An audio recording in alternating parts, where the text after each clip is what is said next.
James Cameron. ఈ పేరు వినగానే మనకు గుర్తుకు వచ్చేది ఆయన క్రియేట్ చేసిన వండర్స్ లైక్ టెర్మినేటర్, టైటానిక్ ఎంత పెద్ద రికార్డ్ క్రియేట్ చేస్తుందో స్పెషల్గా చెప్పాల్సిన అవసరం లేదు. అలాంటి మూవీ రికార్డ్ని బ్రేక్ చేయడానికి అవతార్తోనే పాసిబుల్ అయింది. అవతార్ తర్వాత నియర్లీ 11 years తర్వాత ద వే ఆఫ్ వాటర్తో థర్డ్ ప్లేస్లో సెటిల్ అయింది. భారీ ఎక్స్పెక్టేషన్స్తో ఆల్మోస్ట్ 11 years తర్వాత రిలీజ్ అయిన Avatar the way of water మంచి విజువలైజేషన్తో ఆడియన్స్ని ఫుల్ ఖుషి చేసింది.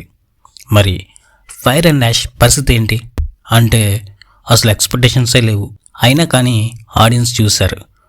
కలెక్షన్స్ విషయంలో ఇండియాలో 20 crore మాత్రమే కలెక్ట్ చేయడం ఏంటి అనిపిస్తుంది. అసలు జేమ్స్ కెమెరాన్ కానీ ఆయన మూవీస్ కానీ ఇండియాలో ఉన్న ఫ్యాన్ బేస్ అంత ఇంత కాదు. అవతార్, ఫైర్ అండ్ యాష్ ఈ మూవీ డల్ కలెక్షన్స్, యావరేజ్ స్టాక్తో రన్ అవ్వడానికి మెయిన్ రీజన్ ఏంటంటే audience expectations. Part 1 Pandora universe, Na'vi తెగ ఇవన్నీ ఆడియన్స్కి కొత్తగా థ్రిల్లింగ్గా అనిపించాయి. నెక్స్ట్ వచ్చిన పార్ట్ 2 కూడా వాటర్లో జరిగే స్టోరీ కాబట్టి ఇంకొంచెం కొత్తదనం వచ్చింది. ఆ విజువల్స్ కూడా అందరికీ నచ్చాయి.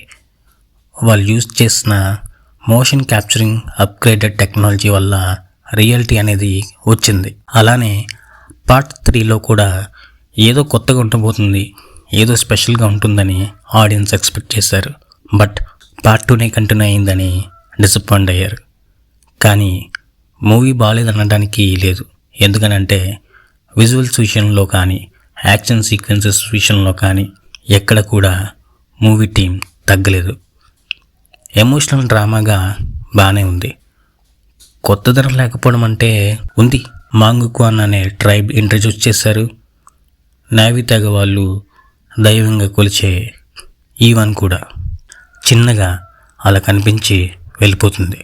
ఓవరాల్గా మూవీ బాగానే ఉంది. కానీ ఆడియన్స్ పాయింట్ ఆఫ్ వ్యూలో ఎందుకు అంతలా నచ్చలేదంటే మూవీ రొటీన్ ఫార్మాట్లానే వెళ్ళిందని, కొత్తదనం లేదని అంటున్నారు. కానీ నిజానికి మూవీ విజువల్స్ పరంగా, యాక్టింగ్ అండ్ యాక్షన్ పరంగా బాగానే తెరకెక్కించారు.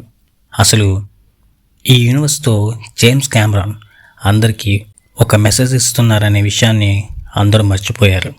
అది ఏంటంటే హ్యూమన్స్ ఆర్ డిస్ట్రాయర్స్. వాళ్ళ స్వార్థం కోసం ఏమైనా చేస్తారు, మనం ఎక్కడున్నా వినాశనమే అని. అలా అని అందరూ కాదు, మన ప్లానెట్ని నావీ తెగలాగా ప్రొటెక్ట్ చేసుకోవాలని, మనకున్న న్యాచురల్ రిసోర్సెస్తో జాగ్రత్తగా యూటిలైజ్ చేసుకోవాలని అండ్ కాపాడాలని ఇండైరెక్ట్గానో డైరెక్ట్గానో ఈ ప్రాజెక్ట్తో మనకి కళ్ళు కట్టినట్టు చూపిస్తున్నారు. నాకైతే పార్ట్ 3 బాగా నచ్చింది. Especially spider and Kiri character, colonel Quaritch and Varang evilism బాగుంది. లాస్ట్లో కలోనల్ మారినట్టు కనిపిస్తాడు, కానీ అక్కడే ఒక డైలాగ్ వేస్తాడు, ఏం ట్విస్టర్ బాబు అని మనకి ట్విస్ట్ ఇస్తాడు. కానీ లాస్ట్లో వచ్చే సీన్ చాలా బాగుంది. అదేంటంటే మీరే థియేటర్లో చూసేయండి.